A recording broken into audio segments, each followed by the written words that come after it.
KaraokeBooks. The Adventures of Huckleberry Finn. Written by Mark Twain. Audiobook. Chapter 31. You Can't Pray a Lie. We dasn't stop again at any town for days and days, kept right along down the river. We was down south in the warm weather now, and a mighty long ways from home. We begun to come to trees with Spanish moss on them, hanging down from the limbs like long, gray beards. It was the first I ever see it growing, and it made the woods look solemn and dismal. So now the frauds reckoned they was out of danger, and they begun to work the villages again. First they done a lecture on temperance, but they didn't make enough for them both to get drunk on. Then in another village they started a dancing school, but they didn't know no more how to dance than a kangaroo does. So the first prance they made the general public jumped in and pranced them out of town. Another time they tried to go at yellocution, but they didn't yellocute long till the audience got up and give them a solid good cussing, and made them skip out. They tackled missionarying, and mesmerizing, and doctoring, and telling fortunes, and a little of everything, but they couldn't seem to have no luck.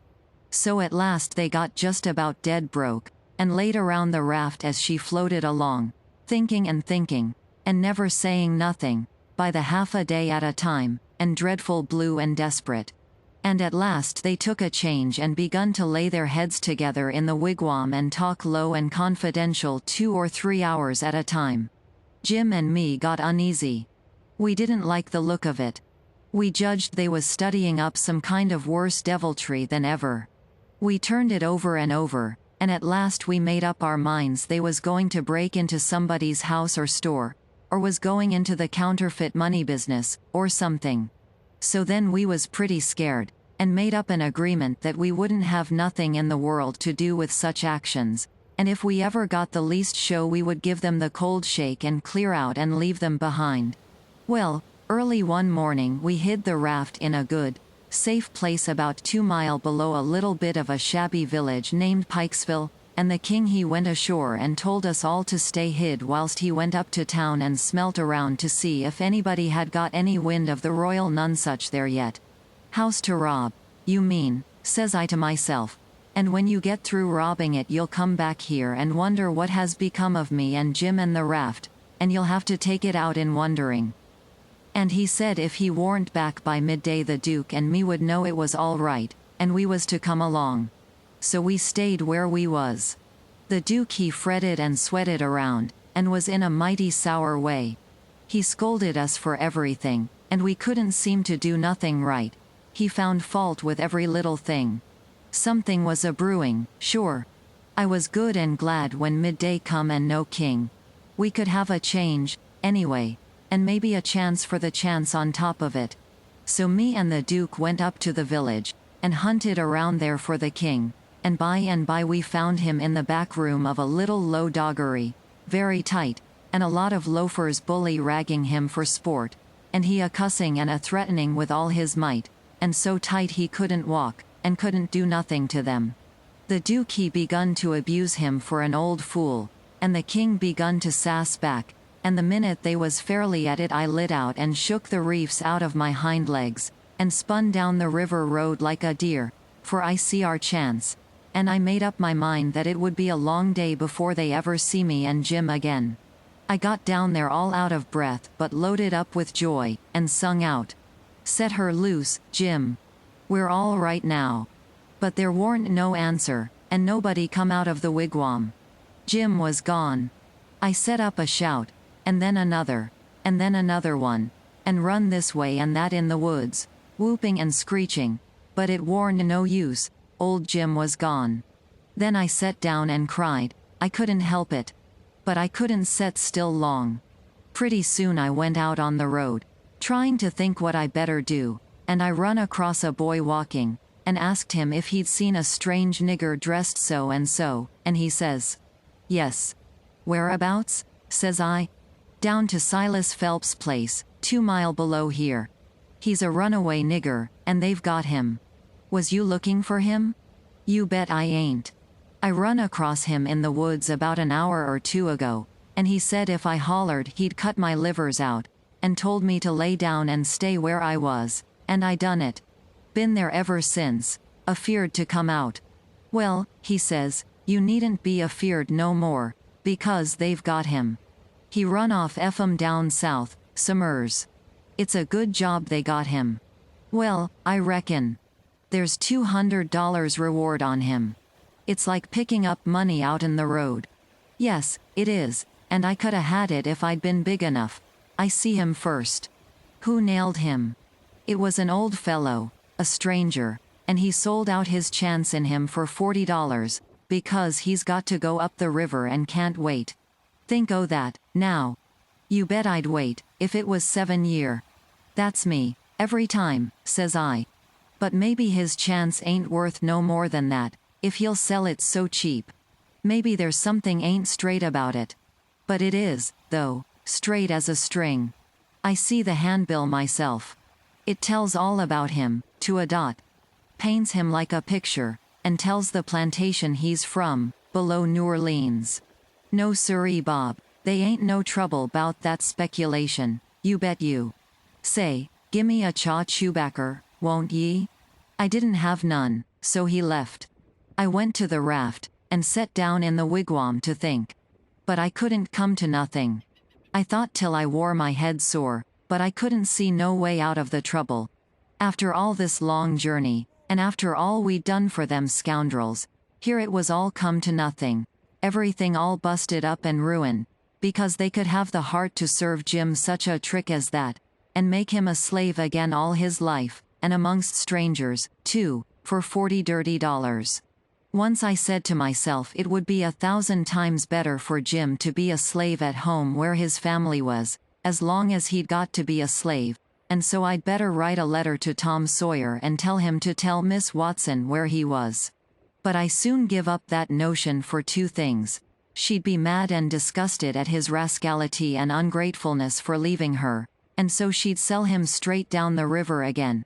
And if she didn't, everybody naturally despises an ungrateful nigger, and they'd make Jim feel it all the time, and so he'd feel ornery and disgraced.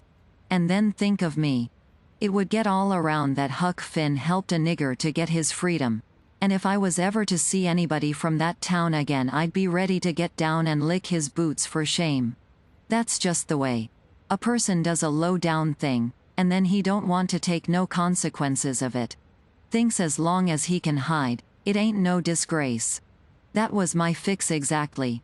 The more I studied about this the more my conscience went to grinding me, and the more wicked and low down and ornery I got to feeling.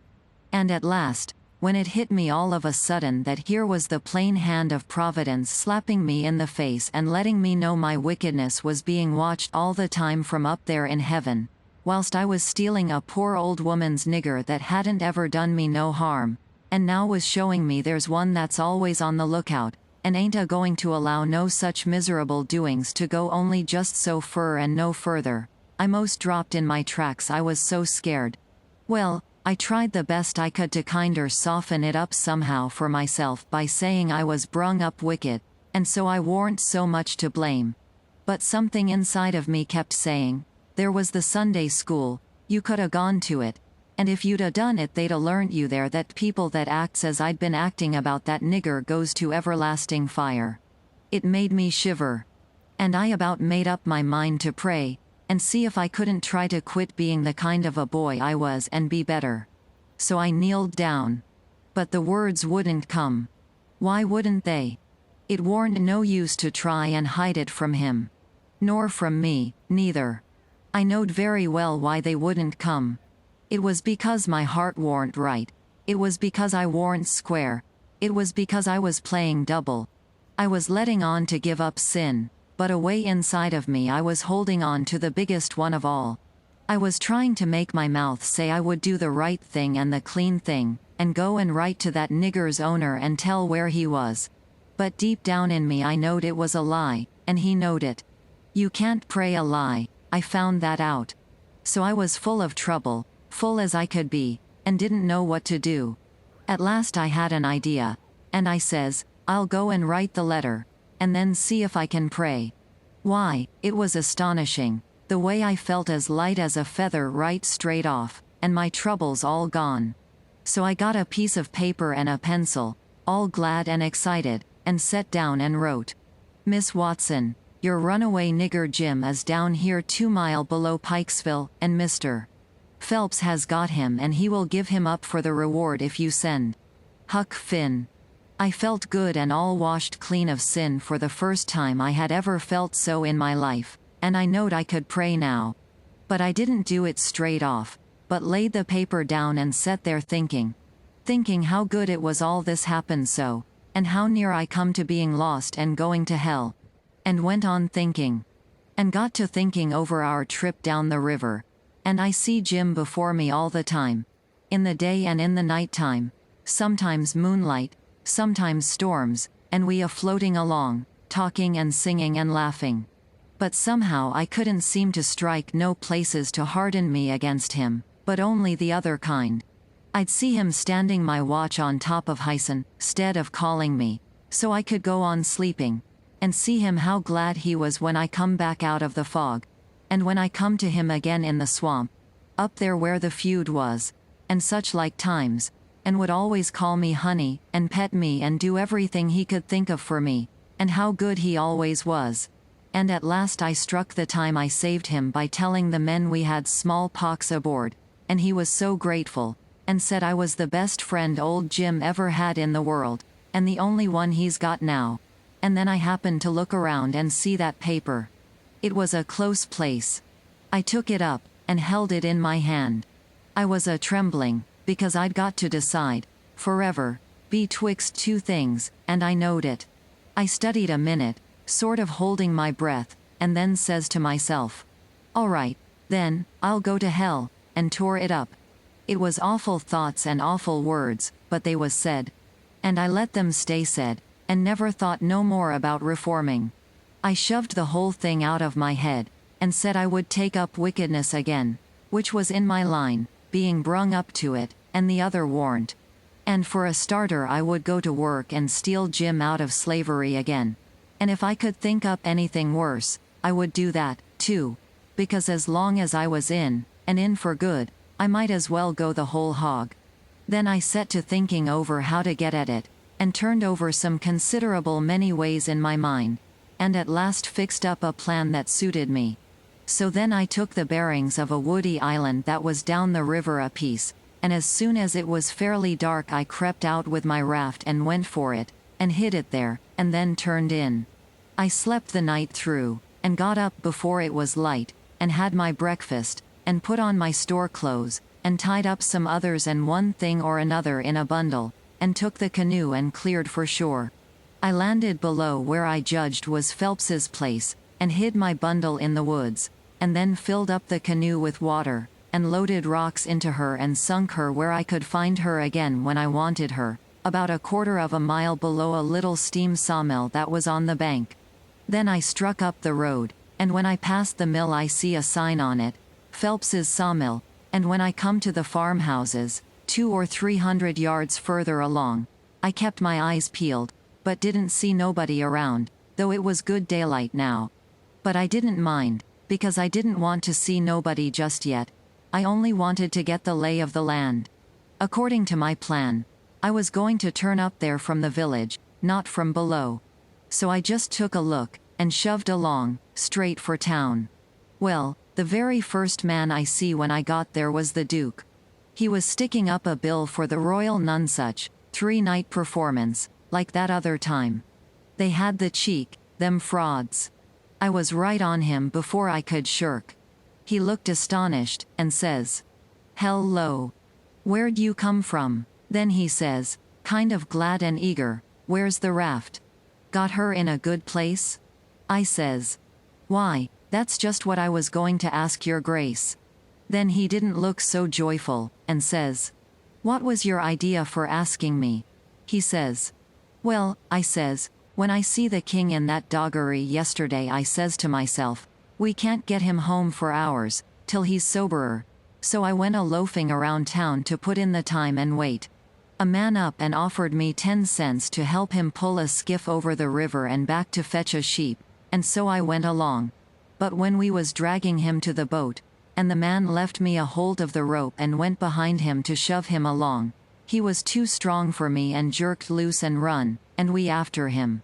We didn't have no dog, and so we had to chase him all over the country till we tired him out. We never got him till dark. Then we fetched him over, and I started down for the raft.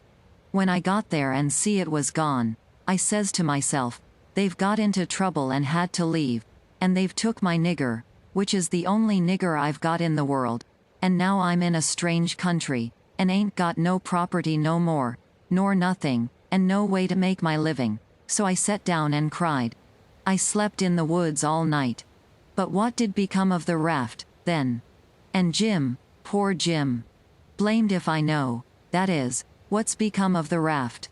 That old fool had made a trade and got $40, and when we found him in the doggery the loafers had matched $50 with him and got every cent but what he'd spent for whiskey. And when I got him home late last night and found the raft gone, we said, that little rascal has stole our raft and shook us, and run off down the river. I wouldn't shake my nigger, would I? The only nigger I had in the world, and the only property. We never thought of that. Fact is, I reckon we'd come to consider him our nigger.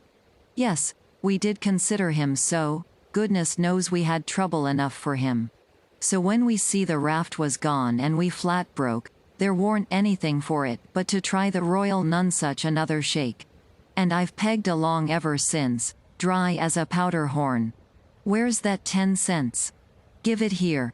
I had considerable money, so I give him 10 cents, but begged him to spend it for something to eat, and give me some, because it was all the money I had, and I hadn't had nothing to eat since yesterday. He never said nothing. The next minute he whirls on me and says, "Do you reckon that nigger would blow on us? We'd skin him if he done that." "How can he blow? Hain't he run off?" "No. That old fool sold him, and never divided with me, and the money's gone." "Sold him?" I says, and begun to cry. "Why, he was my nigger, and that was my money. Where is he? I want my nigger." "Well, you can't get your nigger, that's all, so dry up your blubbering. Lukey here, do you think you'd venture to blow on us?" "Blamed if I think I'd trust you." "Why, if you was to blow on us—" He stopped, but I never see the Duke look so ugly out of his eyes before. I went on a whimpering, and says, "I don't want to blow on nobody, and I ain't got no time to blow, nohow. I got to turn out and find my nigger." He looked kinder bothered, and stood there with his bills fluttering on his arm, thinking, and wrinkling up his forehead. At last he says, "I'll tell you something. We got to be here 3 days. If you'll promise you won't blow, and won't let the nigger blow, I'll tell you where to find him." So I promised, and he says, "A farmer by the name of Silas P.H., and then he stopped. You see, he started to tell me the truth. But when he stopped that way, and begun to study and think again, I reckoned he was changing his mind. And so he was. He wouldn't trust me. He wanted to make sure of having me out of the way the whole 3 days. So pretty soon he says, 'The man that bought him is named Abram Foster, Abram G. Foster, and he lives 40 mile back here in the country, on the road to Lafayette.' All right, I says, I can walk it in 3 days. And I'll start this very afternoon." "No you won't, you'll start now. And don't you lose any time about it, neither, nor do any gabbling by the way.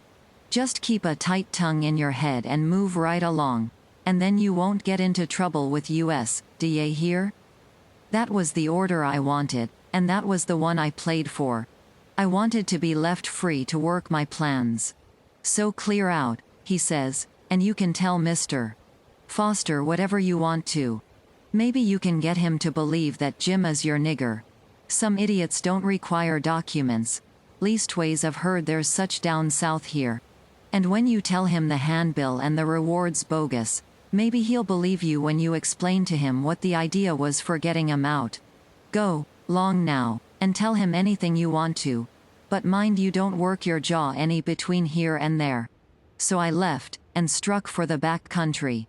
I didn't look around, but I kinder felt like he was watching me. But I knowed I could tire him out at that. I went straight out in the country as much as a mile before I stopped. Then I doubled back through the woods towards Phelps. I reckoned I better start in on my plan straight off without fooling around, because I wanted to stop Jim's mouth till these fellows could get away. I didn't want no trouble with their kind. I'd seen all I wanted to of them, and wanted to get entirely shut of them. KaraokeBooks.